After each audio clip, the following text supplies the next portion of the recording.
जाजपुर जिला जखपुरा थाना राबणा अंचल हत्याकांड इटा फैक्ट्री जड़े महिला टांगिया आनी हत्या कला स्वामी टांगिया चोटरे शिशुकन्या गुरुतर हत्यार कारण अस्पष्ट थिबा बेले साइंटिफिक टीम सहायतार तदंत करुछि पुलिस।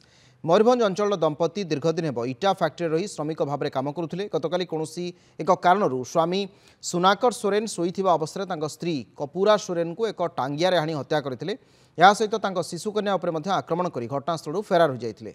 गुरुतर अवस्था कटक बड़ मेडिकल को स्थानांतर कर आज सकाळे ए घटना जनापड़ा पर जखपुरा पुलिस और कलिंगनगर अतिरिक्त आरक्षी अधीक्षक घटनास्थल पहुंची शव उद्धार कर तदंत आरंभ कर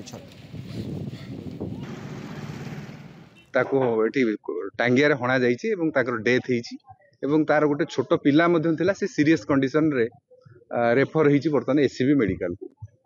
तो तार हजबैंड ए मुख्य आसामी बोलिक जहाँ बर्तमान आम जानूँ एवं से झीर मामू आसी बर्तमान पहुंची क्राइम रो मोटिव कौन एवं कौन ता भीतर अच्छे साइंटिफिक टीम आम डिटेल बर्तमान सुधा इनक्वारी करुचु से अनुसार स्टेप नौ।